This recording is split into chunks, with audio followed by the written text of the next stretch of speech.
Yeah, I'm ready. Okay, well I was then. born ready. All right, I'm Chris, I am Dave. and this is Two Old Skeletons Talking. Oh, should I do it or not? I'm going to do it. It's up to you, man. Also known as Toast. Right. Okay, good. That felt good. I'm glad we did that. All We right. are coming to you from the city of Seattle. And today we are driving southbound on 99. We're in. So, where are we right now? Is this Shoreline? This is the border to Seattle.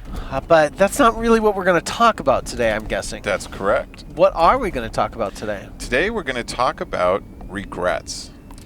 Oh. Because this was an idea of yours, if I don't misremember. It was, and I was specifically thinking about one specific incident where you broke your leg in 4 places. But that that was. I don't really regret that. It's a learning experience, but I don't regret it. You do not regret that? No. What is wrong with you? You are a slow learner. It's dumb, but you know. Okay, you're saying that if you could not go back and undo that, change that, you wouldn't go back and not do it. I probably would not do it, but I wouldn't consider it a big regret. You know, it's sort of one of those learning experiences. As my dad used to say, I was a needless risk taker when I was younger. Yeah. And you have been around with me for some of my needless risk taking. Right. Sometimes that has broken my bones. More often, it has only scraped me up.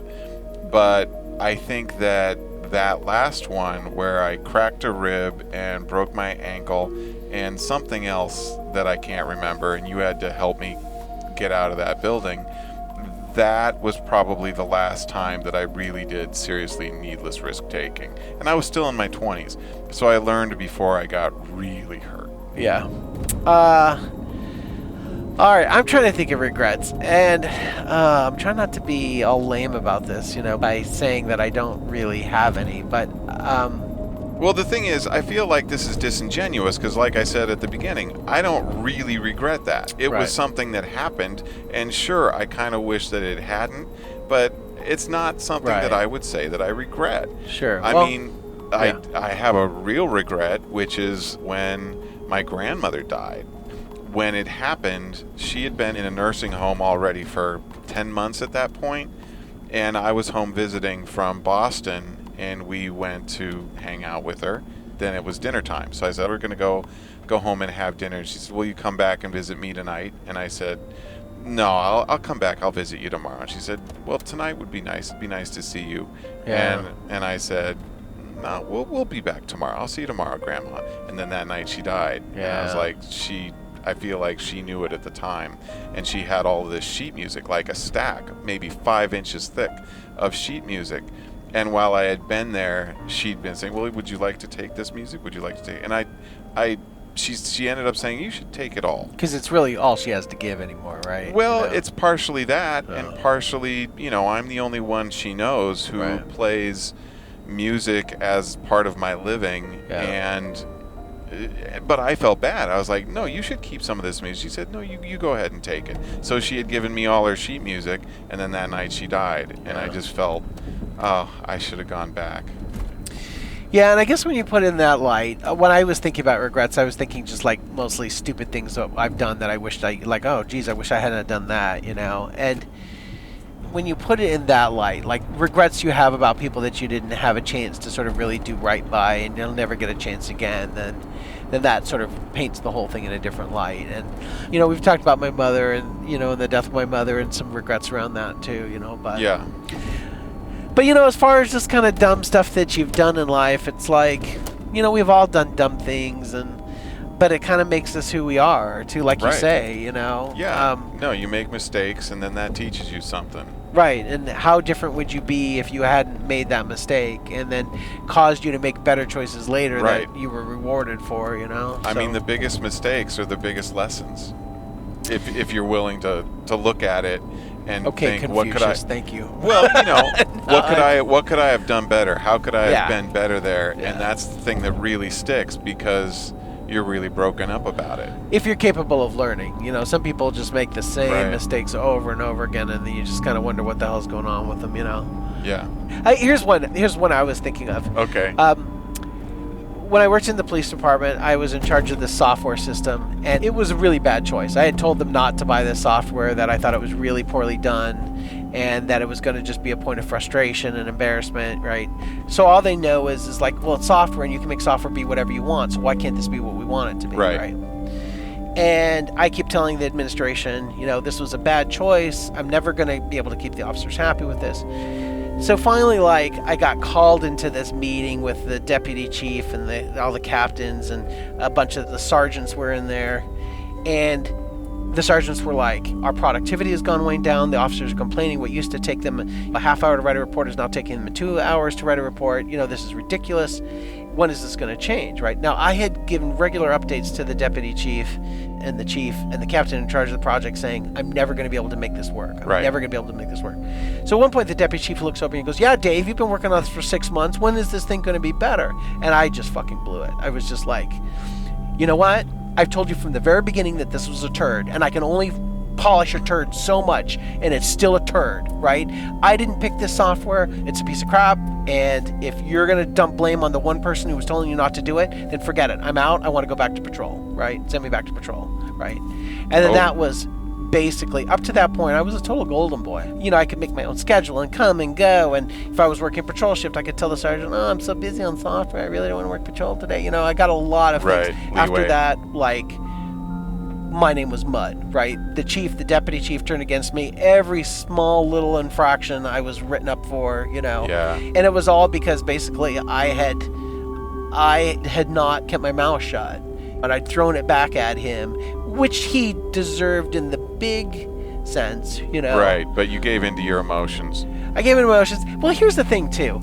I'm a bit of an anti-authoritarian, and I admire the Clint Eastwood character is the one guy that says the way it really is. It says the thing that everybody wants to say. Mm-hmm. But that only freaking works in the movies. That doesn't work in the real life, right? Yep. In the movies, it's the one guy that has the cojones to stand up and say, this is crap and this is what it really is, and then in the end, then he's proven right. He's proven right, and he's rewarded, or even if he's not, he has justice on his side, right? Right, and everything's going to be fine. In the real world, I have learned more than once, people do not really want to know what's going on, right?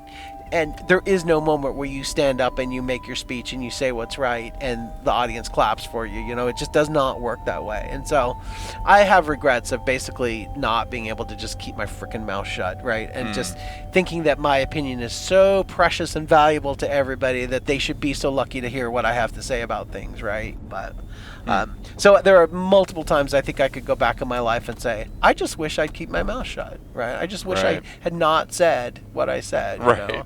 So that put me in the position that then I found myself in. Yeah, I think that's a lesson I'm probably never going to learn. I won't stop trying, but even at school, I'm going through a lot of grief right now at school, and in fact, just this week I quit, and so... Wait, you quit? I quit, yeah. I'll finish this year, but I'm not going back, right? Oh. And there's a lot of changes there. But again, it was so tempting to sit in front of my boss and just unload on him. Right. And I didn't do it. But then the problem is I walked out of that room and I thought, I was proud of myself in one rate, but then just the smug look on his face, right? The entire theater department is quitting. It's not just me. I'm sorry, I should mention this. The entire theater department has quit, right? Wow. They merged our department with theater, dance, and music together and then put a conductor in charge of this performance department who knows nothing about theater, but she's micromanaging every little thing and she doesn't know anything about theater. And this is just one of the things, right? One of the problems, right? And again, I made a target of myself because she was really picking on one of the teachers who's an awesome teacher and who just gives 110% on everything, but she's a difficult person to handle, right? She's a theater person, right? She's passionate, she's loud, she's obnoxious, but it's because she's a theater person and she cares about what she's doing, right? She's taught there for 28 years, and at some point the school just made a target of her. And then my sense of justice and what I think is right and wrong at some point just gets the better of me, and I stand up in a meeting and I say, this is not fair what you're doing to this woman right now. I make myself a target, right? So, and I don't regret that. I don't regret standing up for, because there's that saying that says, like, when they came from my neighbor, I said nothing, and then they came from me, right? And so it's like... No, I was actually kind of sitting here thinking we're down to the nugget of why you wanted to be a cop. Yeah, Yeah, I want to fight for the little guy, and more often than not, I think injustice makes me really mad. I just get mad when things are not equal for everybody, or when I think somebody's been treated unfairly. Even if I don't like a person, even if I dislike somebody, I get mad if that person's being treated unfairly. Right. But so part of me was so proud when I walked out of there having really not said what I wanted to say, pointedly trying to keep my opinion to myself. But then he had sort of this kind of smug look on his face like, yeah, I succeeded in sort of driving all four of these troublemakers out. The one thing... But what does that matter? Honestly, what does it matter? It drives me nuts. I know it drives me nuts to think that somebody got something over on me, that somehow he thinks he won that, But it doesn't... His opinion doesn't matter in this case. But what does matter is what you found out before, which is... you blow your stack, what do you really end up long-term getting out of that? And maybe this is sort of one of those things that's playing the long game versus the short game. In the short game, you hate the fact that he thinks that he got something over on you. Yeah. I would put forward, though, that long-term, Seattle's not that big a town. It's one of those things. You crap in your own nest, everybody hears about it. Oh, and we know. I've already had 2 different people have contacted me saying, hey, I see that is hiring, and I've said, listen, call me and I'll give you the straight scoop on that, right? Yeah. Because it is a small community, Right. And I did get a chance to say something to him too.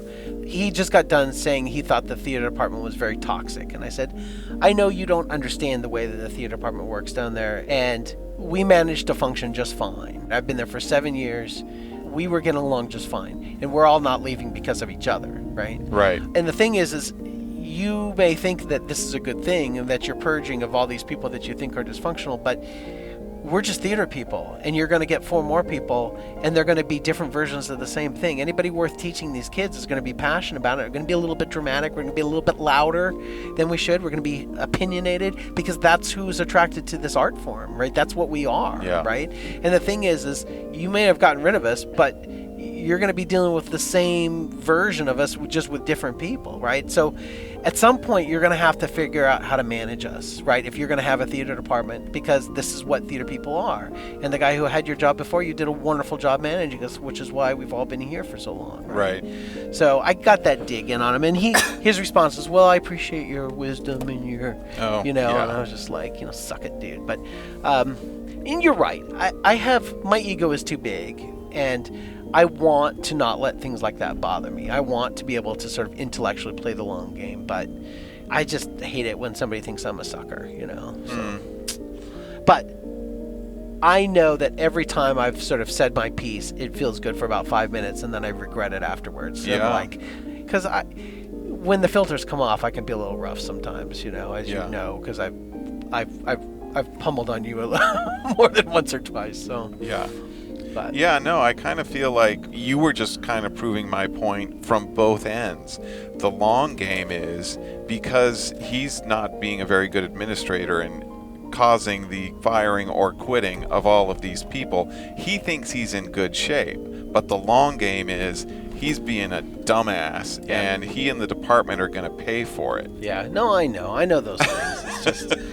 Yeah, I shouldn't lecture you. It's a lesson that I need to learn over and over and over again. And it's one of the reasons that I'm attracted to Buddhism, because it's the person that I want to be. I want to be that person that, that offers the other cheek, So. Well, yeah, I think you're attracted to Buddhism, and anybody is attracted to a religion, I think mostly because they hope for the ideal that is holding forth. Yeah. But still, I still admire those dirty Harrys in the world, right? Or in the movie world. Who doesn't? Yeah.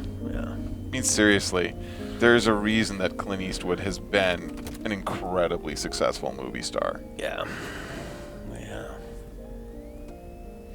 All right, well, shall we stop talking about regrets? Yeah, absolutely. I think we've gone. There's a lot to cut out of this one. Yeah, there's a lot to parse. Yeah. All right. Well, later. Bye. Hey, it's Chris. Thanks for watching our episode, everybody. We hope you liked it. And if you liked it, please subscribe. Also, if you'd like to see some outtakes and behind the scenes, you can support us and check them out at patreon.com/2oldskeletons. Thank you again. Be safe.